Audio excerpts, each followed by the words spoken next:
नितंब प्रस्तुति breech presentation, ठीक है, प्रेजेंटेशन ब्रीच मतलब नितंब, प्रस्तुति का परिभाषा बताना है। What are the types of breach presentation. My dear, आज हमको समझना है कि बच्चा में, ठीक है, उसका नितंब जो होता है वह यूट्रस में कौन कौन से पोजीशन में हो सकता है, समझ रहे हैं। चलिए आज हम इसको देखते हैं।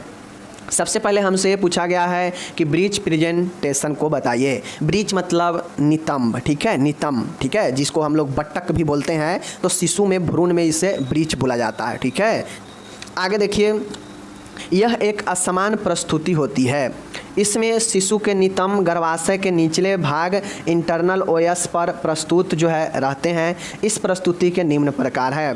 सबसे पहले समझ लीजिए, अगर प्रेजेंटेशन में नितंब आ जाता है, निचला भाग अगर पहले बच्चा का दिखता है तो समझिए कि यह जो है एक कोई स्थिति है, यह एक क्या है, असमान स्थिति है, असमान प्रस्तुति है। स्थिति नहीं कहेंगे, प्रस्तुति। स्थिति के मतलब होता है पोजीशन, कि बच्चा किस पोजीशन में है, ठीक है, लेकिन प्रस्तुति का मतलब होता है कि बच्चा का जब जन्म होता है तो उस समय जो पहला जो भाग दिखा है, कौन सा भाग दिख रहा है। अगर बच्चा का प्रस्तुति में अगर सिर आता है तो बढ़िया है, बच्चा का जो प्रस्तुति है, प्रेजेंटेशन है, बढ़िया है। अगर सिर के जगह पर उल्टा हो गया, पहले जो है उसका निचला भाग नितंब दिखा, तो यह असमान प्रस्तुति हो जाता है, समझ रहे हैं। चलिए, तो सबसे पहले ब्रीच प्रेजेंटेशन जो है आपको पूछा गया है क्या होता है, तो जानिए यह एक असमान प्रस्तुति है, समझ रहे हैं। यह एक क्या है, असमान मतलब एबनॉर्मल लेबर है, समझ गए, एबनॉर्मल प्रेजेंटेशन है। यह समान नहीं है। समान कब होता है, जब सिर वाला भाग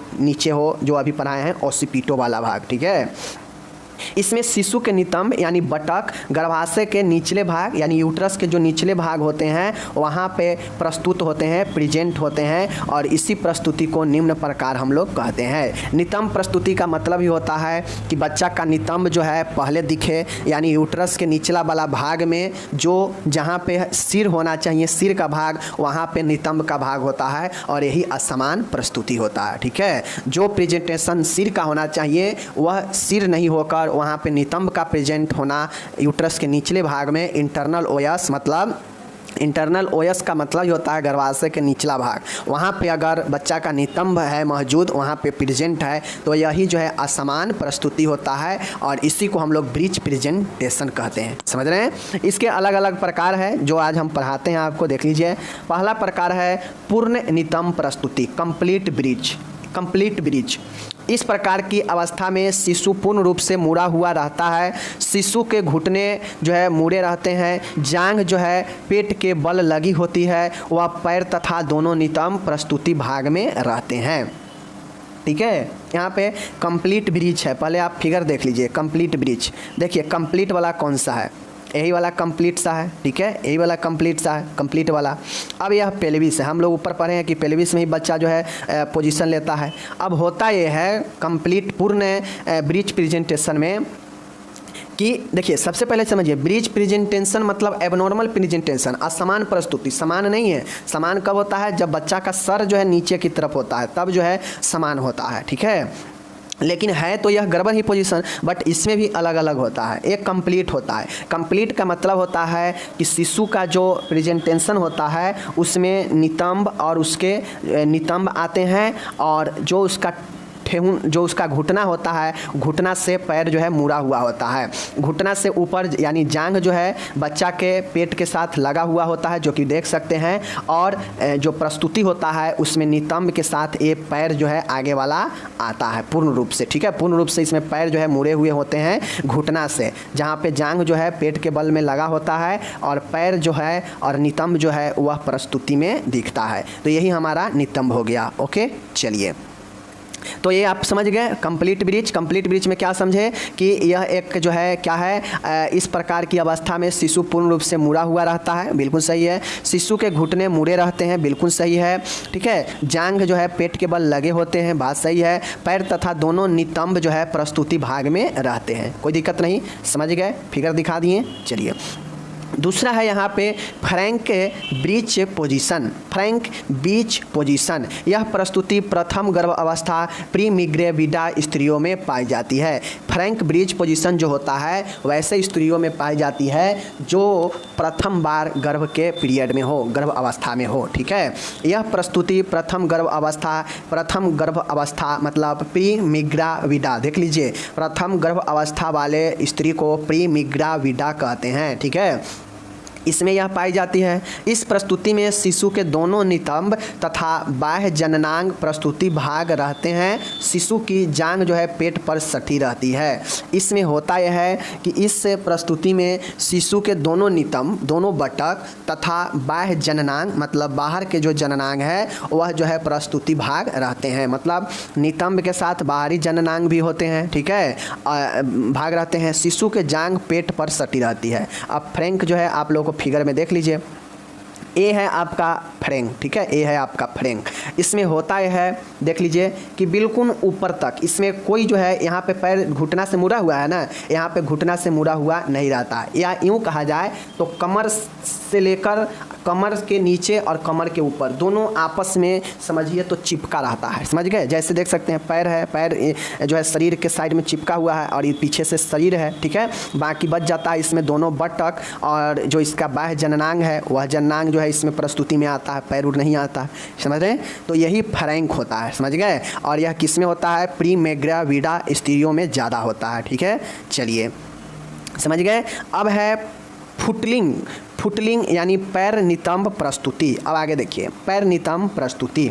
इस प्रकार की प्रस्तुति बहुत कम होती है। इसमें शिशु की जांघें अथवा घुटने मुड़े हुए नहीं होते हैं। ठीक है, शिशु के नितंब तथा एक या दोनों टांगे प्रस्तुति भाग में रहते हैं। अब होता यह है कि इसमें जो है पैर मुड़ा हुआ नहीं रहता ना, इस समय पैर या जांघ मुड़ा हुआ है ना, इसमें ऐसा नहीं होता। यही फुटलिंग है। इसमें होता है कि इस प्रस्तुति में कि बच्चा का जो है क्या होता है, पैर जो है साथ में आता है। ठीक है, नितंब तो सब में आएगा, नितंब तो सब में आएगा। ठीक है, चूंकि यह ब्रीच पोजीशन ही है तो ब्रीच पोजीशन में नितंब सब में रहेगा, बट किसमें पैर आएगा, किसमें जो है पैर नहीं आएगा, यह ध्यान रखने वाली बातें होती है। तो इसमें डायरेक्टली जो है एक या दोनों टांग प्लस में जो है नितंब बच्चा के आ सकते हैं प्रेजेंटेशन में जन्म के समय। तो यही जो है आपके प्रेजेंटेशन के 3 प्रकार होते हैं, फ्रैंक, फुटलिंग और कंप्लीट। तीनों समझ गए? फिगर है सामने, समझ गए? तो मिडवाइफ के क्या क्या जो है कानूनी उत्तरदायित्व होता है, क्या क्या जो है कानूनी लीगल रिस्पॉन्स है, रिस्पॉन्सिबिलिटी है, इसको देखेंगे। ठीक है, चलिए। नर्स को कानूनी तथा नैतिक रूप से निम्नलिखित जिम्मेदारियों को निभाना चाहिए। मिडवाइफ वही होता है जो आपके एक प्रकार से नर्स ही होती है। ठीक है, यह भी प्रशिक्षित होती है और इनको भी जो है लेबर वगैरह कराने का नॉलेज होता है। तो नर्स कहिए या मिडवाइफ कहिए, वही चीजें हैं। इनको कानूनी तथा नैतिक रूप से निम्नलिखित जिम्मेदारियों को निभाना चाहिए। कौन कौन सी जिम्मेदारी इनको है जिसको निभाना चाहिए, चलिए देखते हैं। पहला है कानूनी उत्तरदायित्व का ज्ञान होना। पहला है लीगल ड्यूटी का ज्ञान होना चाहिए। नर्स को अपने कानूनी उत्तरदायित्व का ज्ञान होना चाहिए। ठीक है, यह ज्ञान होना आवश्यक है। व्यवसायिक कार्य करते हुए लापरवाही का दोषी पाए जाने पर नियम के अनुसार कार्रवाई होगी। अब मान गए आप ड्यूटी कर रहे हैं, ठीक है, आप नर्स हैं, आपका क्या काम है लेबर वार्ड में, ठीक है, बच्चे को देख रेख करना, ठीक है, जन्म में प्रसव में जो है अपना भूमिका निभाना। और अगर आप अपने कर्तव्यों से, अपने व्यवसायिक कार्य से लापरवाही कर रहे हैं, सही से काम नहीं कर रहे हैं, तो आपके ऊपर भी कार्रवाई होगा। तो इसके लिए आपको ये जानकारी होनी चाहिए कि आपका क्या लीगल ड्यूटी है, क्या आपको कानूनी उत्तरदायित्व है, क्या आपका कर्तव्य है, और अपने कर्तव्यों को अच्छे से करें। नहीं करेंगे तो आपके ऊपर भी जो है कार्रवाई हो जाती है। तो ऐसे में लीगल ड्यूटी क्या है आपका, क्या कानूनी उत्तरदायित्व है, इसको आपको समझना चाहिए। तो पहला है कानूनी उत्तरदायित्व का ज्ञान होना, यानी लीगल ड्यूटी का ज्ञान होना। ड्यूटी मतलब आपके कामों को, कर्तव्य का, आपका क्या कर्तव्य है, इसका ज्ञान होना जरूरी है। दूसरा पॉइंट है रिकॉर्ड संधारण करना, रिकॉर्ड मेंटेन करना। नर्स का उत्तरदायित्व है कि रिकॉर्ड का विधिवत तरीके से रख रखाव करे। रिकॉर्ड्स कानूनी रूप से महत्वपूर्ण होते हैं। मिडवाइफ द्वारा किए जा रहे कार्यों को क्रमबद्ध रिकॉर्ड में रखना चाहिए। अब आप एक नर्स है, एक मिडवाइफ है, तो आपका यह भी रिस्पॉन्स बनता है कि आप कितना देखभाल किए हैं, कितने जो है आप डिलीवरी में भाग लिए हैं, कितने लेबर में आप अच्छे से कराए हैं, भूमिका निभाए हैं, मतलब टोटल रिकॉर्ड आपको अच्छे से विधिवत तरीके से रखना चाहिए, क्योंकि यह रिकॉर्ड आने वाले भविष्य में, समय में कानूनी जरूरत पड़ सकता है, कानूनी भूमिका निभा सकता है यह रिकॉर्ड। इसलिए इसको अच्छे से रखना एक आपका रिस्पॉन्स होता है, जिम्मेदारी होता है। ठीक है, तो दूसरा है रिकॉर्ड रखना। तीसरा है कम्युनिकेशन संप्रेषण। संप्रेषण के मतलब होता है कि आप एक नर्स है, एक मिडवाइफ है, तो आपको उससे संप्रेषण मतलब कम्युनिकेशन, मरीज उसके परिजनों से कैसा बिहेव करना है, कैसा जो है बात विचार करना है। देखते होइएगा कहीं कहीं बहुत कड़क आवाज में कोई स्टाफ बात करता है, ऐसा नहीं होना चाहिए। आप एक नर्स है, आप एक मिडवाइफ है, तो आपको ये ज्ञान होना चाहिए कि आपको कैसे रोगी से बातचीत करना है, कैसे आप रोगी के परिवार से जो है बातचीत करेंगे, संबंध बनाएंगे। ठीक है, तो ये आपके ऊपर निर्भर करता है आपके कम्युनिकेशन। तो कम्युनिकेशन संप्रेषण का जिम्मेदारी आपको बनानी चाहिए। बेहतर बनाएंगे तो आप पेशेंट को मनोवैज्ञानिक सहारा दे सकते हैं, क्योंकि आप डायरेक्टली जो है पेशेंट से मिलते हैं। कोई और डॉक्टर तो हमेशा पेशेंट से नहीं मिलता है, लेकिन as a nurse, as a midwife हमेशा पेशेंट से आप ही को देख रेख करना है। तो आप कम्युनिकेशन बेहतर रखेंगे पेशेंट के साथ या उसके परिजन के साथ, तो देख रेख अच्छा होगा। यह कानूनी जिम्मेदारी है कि आपका बात विचार अच्छा होना चाहिए।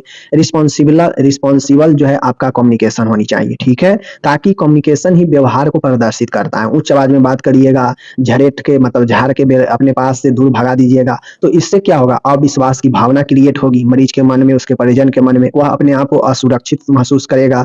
ठीक है ना, तो ऐसा कम्युनिकेशन करे कि रोगी में, उसके परिजन में विश्वास उत्पन्न हो, आपके प्रति सम्मान की भावना रखे हो। तो कम्युनिकेशन आपको लीगल रिस्पॉन्सिबिलिटी है कि अच्छी होनी चाहिए। ठीक है, चौथा है लिखित सहमति प्राप्त करना। अब मान गए लेबर के दौरान आप पेशेंट का लेबर करने के लिए जो है जा रहे हैं और नॉर्मल डिलीवरी नहीं हुआ, उसके लिए सीजेरियन करना पड़ रहा है, सर्जरी करना पड़ रहा है, तो आपको गंभीर सिचुएशन में आपको शल्य क्रिया करने से पहले जो है रिटन कंसेंट करते हैं, लिखित सहमति प्राप्त करते हैं। अगर ऐसा आप भूल जाते हैं, करना नहीं करते हैं, अगर कोई पेशेंट के साथ गड़बड़ हो गया तो उसके परिजन डायरेक्टली आपको क्या करेंगे, फंसा देंगे। तो इसके लिए रिटन परमिशन पहले लिया जाता है, ताकि पेशेंट के साथ अगर मान के बाई चांस कोई दुर्घटना हो जाता है तो उसका जवाबदेही कानूनी रूप से आपको मदद करेगा वह रिटन कंसेंट। ठीक है, तो इसलिए यह एक महत्वपूर्ण दस्तावेज होता है कि यह आपको बचा सकता है कानूनी पेच में फंसने से, क्योंकि आपके पास पहले से परमिशन रहेगा, रिटन कंसेंट रहेगा, और आप दिखा दीजिएगा कि देखिए सर मैंने इसके कोई गलत नहीं किया, ये प्रॉब्लम के कारण इसके पेशेंट के साथ दिक्कत हो गया, दुर्घटना हो गया, हम लोगों की कोई जिम्मेदारी नहीं है, मैंने इसे पहले ही परमिशन ले रखा है। ठीक है, तो यह रिटन कंसेंट बहुत महत्वपूर्ण दस्तावेज होता है, इसको जरूरी आपको है रखना। आगे है विस्तृत जानकारी, बी अपडेट। मिडवाइफ को विभिन्न प्रकार के कानूनों की विस्तृत जानकारी होनी चाहिए। कानून जानकारी होने से मिडवाइफ को अपने कानूनी उत्तरदायित्व का पता होता है। मानिए आप एक नर्स की तरह काम कर रहे हैं, ठीक है, मिडवाइफ या नर्स, आप जनरल मिडवाइफ एंड गायनेकोलॉजी होता है ना, तो जिसमें मिडवाइफ भी जो है नर्स मिडवाइफ के ही काम करती है। तो समझिए अगर आप के अंदर कानून का विस्तृत नॉलेज नहीं है, आपके अंदर फुली नॉलेज नहीं है कानून के विभिन्न पहलुओं के बारे में, तो क्या होगा, आपको कोई भी आदमी जो है आपको बुर्बक बना के चला जाएगा। क्यों? क्योंकि आपके पास विस्तृत अगर नॉलेज कानून का नहीं रहेगा तो आप उसके उत्तरदायित्व का जो है पालन नहीं कर पाएंगे कि क्या आपका ड्यूटी है, क्या आप मेंटेन करेंगे, क्या रखेंगे, क्या परमिशन लेंगे। ये सब चीज जो है आपके कानूनी रूप से जानकारी होनी चाहिए, विस्तृत जानकारी आपको रखना पड़ता है एज ए मिडवाइफ। ठीक है, छठा है असुरक्षा को टालना, अवॉइड माल प्रैक्टिस।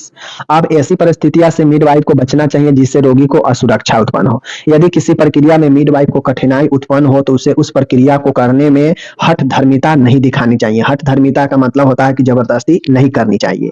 मिडवाइफ को अपने वरिष्ठ सहयोगियों से सलाह लेनी चाहिए। मान गए अब यह डिपार्टमेंट है, हो सकता है कोई नया भर्ती हो नर्स में और पहले से जो काम कर रहा हो तो उसमें ज्यादा अनुभव का फर्क हो जाता है, तो धीरे धीरे सब सीखता है। तो मान गए जो चीज आपको नहीं आ रहा हो तो आप अपने वरिष्ठ, अपने सीनियर से सहयोग लेंगे काम करने में, पेशेंट को देखने में। अब ऐसा नहीं है कि आपको नहीं आ रहा है जबरदस्ती आप जो है, आपको इंजेक्शन देना नहीं आ रहा, आप जबरदस्ती उसको इंजेक्शन दीजिएगा तो प्रॉब्लम हो जाएगा।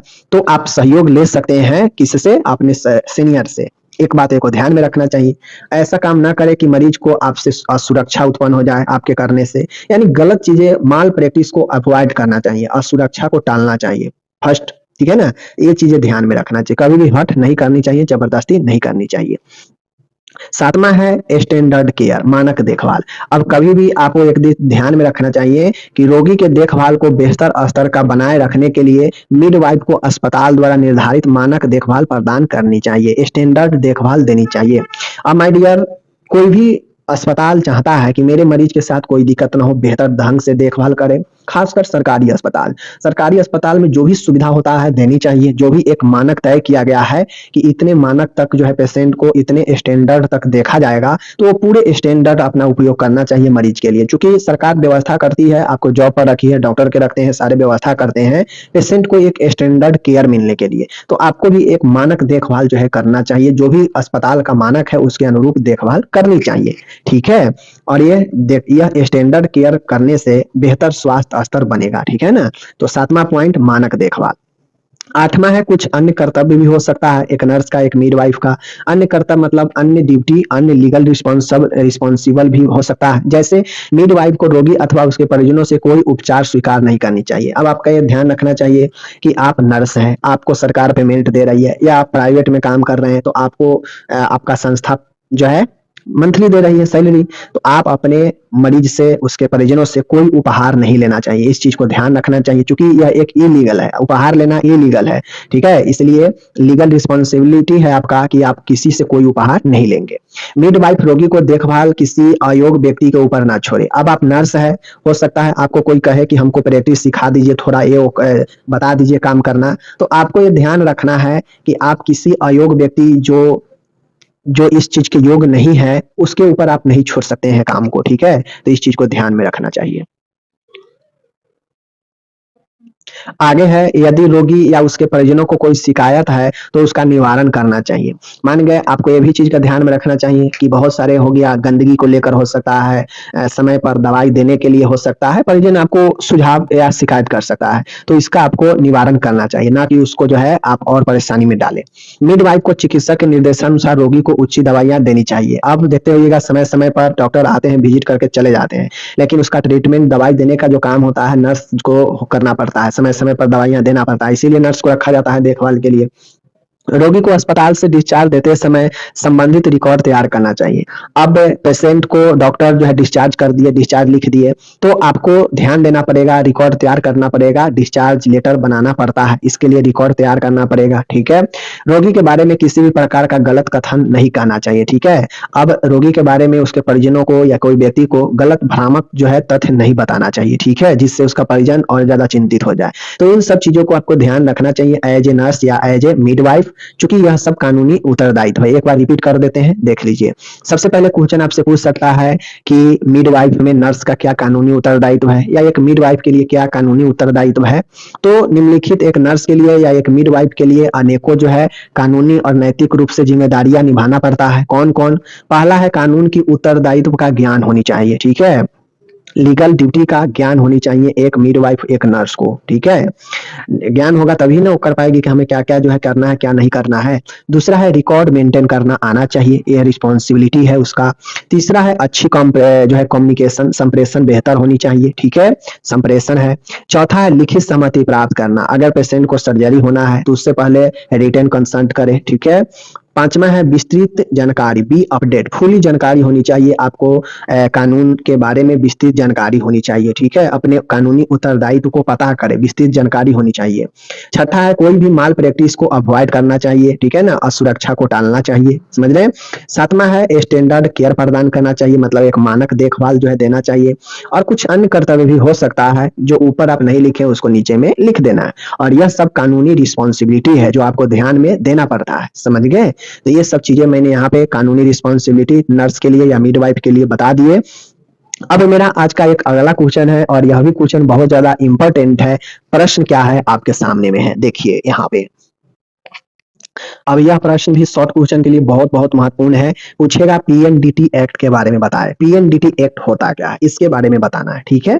चलिए हम पीएनडीटी एक्ट के बारे में देखते हैं, क्योंकि यह लेबर में या आपके मिडवाइफ में बहुत इंपॉर्टेंट है पीएनडीटी एक्ट। चलिए देखते हैं पीएनडीटी एक्ट का पूरा नाम, पहले पीएनडीटी का फुल फॉर्म जान लीजिए, prenatal diagnostic technique act, ठीक है। पीएनडीटी होता है कि जो मतलब बच्चा है उसको गर्भ में ही कोई जांच करके कुछ जैसे भ्रूण जांच हो गया, ठीक है, जैसे लड़का है कि लड़की है कि क्या है, ये आपके डायग्नोस्टिक होता है, जांच होता है, जिसको अगर आप प्री नेटल में अगर कोई डायग्नोस्टिक करवाने का टेक्निक अगर करते हैं तो यह act prenatal diagnostic technique act होता है। यह अधिनियम 1994 में पारित किया गया, इससे लागू 1 जनवरी 1996 से किया गया। यह एक एक्ट है जिसमें प्री नेटल डायग्नोस्टिक एक्ट, इसका पूरा फुल फॉर्म नाम है प्री नेटल डायग्नोस्टिक टेक्निक, ठीक है, एक्ट इसका पूरा नाम है। 1994 में पारित किया गया और यह 1 जनवरी 1996 से लागू किया गया इसको, ठीक है। एक्ट मतलब होता है नियम, ठीक है, कानून। अब इसका उद्देश्य क्या है, मतलब पीएनडीटी का इसका मतलब क्या है, इसमें क्या क्या चीज को लिया गया, इसका क्या मतलब बनता है या क्या उद्देश्य बनता है। देखिए, इसका मुख्य उद्देश्य जन्म पूर्व शिशु को लिंग की जांच अथवा लिंग निर्धारण करने की रोकथाम। अब होता यह था कि पीएनडीटी एक्ट के जरिए, जब पीएनडीटी नहीं आया था तो उससे पहले अगर किसी को लड़की नहीं चाहिए था तो वह जो है जांच करवा के पता कर लेता था, अगर लड़की रहता था तो उसको जो है गर्भ में ही जो है उसको एवर्सन करवा देता था, या किसी को लड़का नहीं चाहिए तो मतलब यह जो है भेदभाव करता था लड़का और लड़की के बीच में, ठीक है। इसके लिए सरकार ने यह एक्ट को लाया और यह बताया कि इस एक्ट में पूर्व मतलब शिशु जन्म से पूर्व जो है लिंग परीक्षण नहीं कर सकते हैं, और लिंग का निर्धारण भी जो है लड़का है या लड़की इसका निर्धारण भी करना रोकथाम जो है इस एक्ट के जरिए किया गया। नर मादा शिशु अनुपात को सुधारना, इसका यही लक्ष्य था कि बहुत लोग लड़की होता था तो नाखुश हो जाता था, एवर्सन करवा देता था, नहीं रखना चाहता था, तो इसका उद्देश्य था कि जो नर पुरुष और जो मादा है, जो लड़की है, उसके बीच में अनुपात को सुधारना। अगर लड़की रहेगा और सब लड़का ही चाहेगा तो लड़की कहाँ से आएगा, तो लड़की भी जरूरी है, तो इसके लिए दोनों के बीच में अनुपात सही होगा तभी ना सही हो पाएगा सब चीज, तो इसको सुधारना। मादा भ्रूण की होने की स्थिति में गर्भपात को रोकना। अब मादा भ्रूण का मतलब है कि लड़की होने की स्थिति में जो है लोग एवर्सन करवा देता था, तो इसको रोकथाम करना, इस उद्देश्य से यह एक्ट लाया गया। गैर कानूनी लिंग निर्धारण जांच केंद्रों को रोकना व लिंग निर्धारण केंद्र चलाने वाले को दंड का प्रावधान। अब यह कहा गया कि इस एक्ट के जरिए अगर कोई गैर कानूनी रूप से लिंग निर्धारण करने का अपना धंधा खोलेगा, लैब खोलेगा, जहां पे वह ये जांच करेगा कि लड़का है या लड़की, मतलब लिंग को निर्धारण करेगा, वैसे केंद्रों को रोकना, और जो ऐसा करे उसको दंड का प्रावधान भी इस एक्ट के तहत किया गया। तो ये सारा चीज इसका उद्देश्य है, खासकर यही इसका उद्देश्य है कि लड़का लड़की के अनुपात को सुधारा जाए, ठीक है। मादा भ्रूण होने की स्थिति में जो है गर्भपात जो करा देता है उसको रोकथाम करना, ठीक है। गैर कानूनी लिंग निर्धारण जांच केंद्रों को रोकना, ठीक है। ऐसे केंद्र चलाने वालों के विरुद्ध दंड का प्रावधान, कठोरतम सजा का प्रावधान करना, यह सब इसी एक्ट का उद्देश्य है, ठीक है। समझ गए चीजों को, बहुत अच्छा यह एक्ट है इसका जो है और इसका उद्देश्य ये भी था कि जन्म से पहले शिशु के लिंग की जांच करना भी गैर कानूनी है, ठीक है। और लिंग निर्धारण भी जो है करना, ये भी गैर कानूनी है, नहीं करना चाहिए। तो ये सब जो है आपको, ये सब इस एक्ट का उद्देश्य है कि इस एक्ट में यही सब चीजों को लाया गया, ठीक है। अब यह नियम क्या कहता है, देख लीजिए। नियम जो है यहाँ पे, यह नियम क्या कहता है, वो तो हो गया उद्देश्य की, इन उद्देश्य के लिए यह एक्ट लाया गया, लेकिन यह नियम अब क्या कहता है, इस एक्ट के अंतर्गत निम्नलिखित नियम होते हैं। यह नियम क्या कहता है, चूंकि एक्ट होता है अधिनियम, ठीक है, अधिनियम के अंतर्गत बहुत सारे नियम बनते हैं, तो नियम बनते हैं, यह एक्ट में क्या क्या नियम है देख लीजिए। गर्भावस्था में शिशु के लिंग की जांच नहीं की जा सकती है, यह एक्ट कहता है, यह इसमें नियम है कि कोई भी व्यक्ति हो या कोई भी संस्थान हो, वह गर्भ के पीरियड में शिशु की लिंग की जांच नहीं कर सकता है, नहीं की जा सकती है, दंडनीय है, ठीक है। गर्भवती महिला का अल्ट्रासोनोग्राफ किए जाने वाले केंद्रों को सरकार द्वारा पंजीकृत होना चाहिए। अगर कोई अल्ट्रासाउंड अपना खोलता है तो उसे केंद्र सरकार द्वारा रजिस्ट्रेट होना चाहिए, और उसे ये कहना चाहिए कि हाँ, हम यहाँ पे भ्रूण परीक्षण नहीं करते हैं, अल्ट्रासाउंड करेंगे लेकिन भ्रूण परीक्षण नहीं करेंगे, ठीक है। ऐसा आप लोग देखते भी होइएगा, अस्पताल में बोर्ड लगा रहता है कि यहाँ भ्रूण परीक्षण नहीं होता है, यह दंडनीय अपराध है। तो इससे जो है, जो भी गर्भवती महिला का अल्ट्रासाउंड करता है उसे केंद्र सरकार में पंजीकृत होना पड़ता है, ठीक है। उसे कहना पड़ता है कि हाँ, हम भ्रूण परीक्षण, लिंग परीक्षण नहीं करेंगे। जन्म से पहले लिंग निर्धारण का विज्ञापन जारी नहीं किया जा सकता है। कोई भी अस्पताल, कोई भी संस्था जो जांच करता हो अल्ट्रासाउंड का या जो भी चीजों का, वह ये विज्ञापन कतई नहीं चला सकता है कि हाँ, यहाँ पे भ्रूण परीक्षण होता है। इसीलिए देखते होइएगा कि अल्ट्रासाउंड के जहां जहां केंद्र रहता है वहां पे लिखा रहता है बोर्ड में मोटे अक्षर में कि यहाँ पे लिंग परीक्षण नहीं होता है, ठीक है। तो यही विज्ञापन नहीं कर सकता है कोई, समझ गए। अल्ट्रासोनोग्राफी यानी यूएसजी का प्रयोग सीमित एवं विश्वसनीय होनी चाहिए। अब जो यूएसजी है उसका उपयोग ये नहीं होना चाहिए कि भ्रूण परीक्षण के जांच के लिए, लिंग के जांच के लिए किया जाए, इसका सीमित जांच होनी चाहिए और विश्वसनीय होनी चाहिए, ठीक है। यह नियम कहता है। ठीक है, आगे देखिए इस नियम में और क्या चीजें होता है, आगे चलिए हम लोग देखते हैं।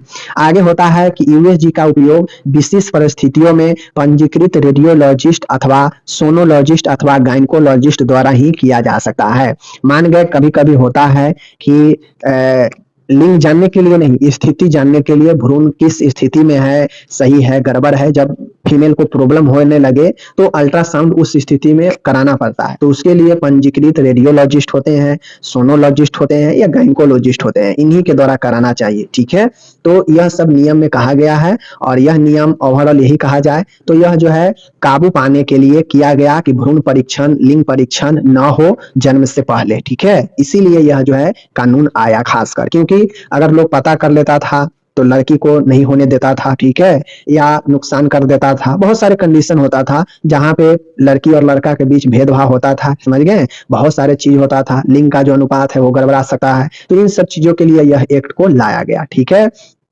अब इस सेट में एक्ट में का उद्देश्य और नियम समझ गए। अब इसमें कुछ प्रावधान भी करे गए दंड का, पुनिशमेंट का। अगर कोई गलत करेगा, जबरदस्ती इस नियम के विरुद्ध जाएगा तो उसके लिए दंड होता है। तो दंड में क्या क्या है, चलिए आगे हम लोग देखते हैं। इस एक्ट के प्रावधानों का उल्लंघन करने पर निम्न प्रकार से दंडित किया जा सकता है। कौन कौन दंड है, चलिए देखते हैं। पहला है डायग्नोस्टिक केंद्र व रेडियोलॉजिस्ट या चिकित्सकीय पंजीकरण निरस्त किया जा सकता है। पहला तो यही होगा कि कोई भी अगर पकड़ा जाएगा, कोई भी डायग्नोस्टिक केंद्र या कोई भी करने वाला रेडियोलॉजिस्ट हो या कोई भी डॉक्टर अगर पकड़ा जाएगा तो उसका रजिस्ट्रेशन जो है वह निरस्त कर दिया जाएगा, रद्द कर दिया जाएगा। ठीक है, पहला पॉइंट यही होता है। दूसरा है कि मशीनों व रिकॉर्ड्स को जब्त कर लिया जाएगा। जो भी उसके अंडर में मशीन है, उसके केंद्र में, उसके मशीन को, टोटल रिकॉर्ड्स को जब्त कर लिया जाएगा और ये देखा जाएगा कि अभी तक कितना यह कर चुका है। ठीक है, तीसरा है पहली बार उल्लंघन पर 3 वर्ष की कैद व 10,000 रुपए की जुर्माना। अगर कोई सोनोलॉजिस्ट हो, रेडियोलॉजिस्ट हो या यहाँ तक गायनकोलॉजिस्ट यानी डॉक्टर भी हो और वह करे और वह पकड़ा जाए तो उसे 3 साल की, तो यही चीजें हैं कि अगर कोई पहली बार इस कानून का उल्लंघन करता है, इस एक्ट का, तो उससे 3 वर्ष की कैद व 10,000 का जुर्माना होगा। ठीक है, दूसरी बार अगर वह इसी चीज को उल्लंघन कर देता है और दूसरी बार पकड़ा जाता है तो 5 वर्ष का कैद होगा और सीधा 50,000 रुपए का जुर्माना होगा। ठीक है, तो ये सारी चीजें होंगे। आगे देखिए पांचवा पॉइंट क्या कहता है। पांचवा पॉइंट कहता है पहली बार उल्लंघन पर मेडिकल काउंसिल ऑफ इंडिया के रजिस्टर से चिकित्सक का नाम 5 वर्ष के लिए हटाना व दूसरी बार उल्लंघन पर हमेशा के लिए नाम हटाया जा सकता है। पांचवा पॉइंट यह है कि कोई अगर गड़बड़ी करेगा, पकड़ा जाएगा, तो पहला बार अगर पकड़ा जाता है, ठीक है ना, तो उसको जो है 5 वर्ष के लिए नाम को रजिस्ट्रेशन से हटा दिया जाता है। जब रजिस्ट्रेशन नहीं होगा तो आप वैलिड नहीं रहेंगे। ठीक है, अगर दूसरी बार पकड़ा जाता है तो हमेशा के लिए हटा देगा नाम, तब फिर कभी रजिस्ट्रेशन ही नहीं होगा मेडिकल काउंसिल ऑफ इंडिया में, एमसीआई में। ठीक है, जो कि डॉक्टर सब रजिस्टर्ड होते हैं वहां पे, जैसे नर्स के लिए काउंसिल होता है ना, उसी प्रकार से डॉक्टर के लिए भी मेडिकल काउंसिल ऑफ इंडिया होता है। ठीक है, तो वहां से नाम हट जाएगा तो आप डॉक्टर बेकार हो जाएंगे। ठीक है, लिंग निर्धारण करवाने पर रोगी व उसके परिजनों को 1,000 रुपए जुर्माना व 3 महीने का कैद अथवा दोनों किया जा सकता है। अगर कोई घर वाला अपना करवाता है कि अपने परिजन को या किसी रोगी को, तो उसको भी जुर्माना है 1,000 रुपए का या 3 महीने का कैद अथवा दोनों हो सकता है। तो यह सब प्रावधान किया गया है इस एक्ट में। टोटल एक्ट पीएनडीटी मैंने आपको बता दिया। ठीक है ना, पीएनडीटी, ठीक है ना, क्या चीज है, पीएनडीटी ही था, देख लीजिए क्या है, क्या था, पीएनडीटी, हाँ वही है, प्री नेटल डायग्नोस्टिक टेक्निक, यानी जन्म से पहले डायग्नोस्टिक टेक्निक घातक है, यह जो है गैर कानूनी है। ठीक है, तो मैंने अच्छे से सबको बता दिया इसका उद्देश्य क्या है, क्यों, किस उद्देश्य के साथ में यह आया, इसमें क्या क्या नियम है, क्या क्या नियम यह कहता है, और नियम के बाद इसमें क्या क्या दंड का प्रावधान भी है। अगर कोई नहीं मानता है तो दंड भी है उसके लिए। तो ये सारे चीज दंड के रूप में है। ठीक है, तो यह बहुत कठोर कानून है, समझ लीजिए।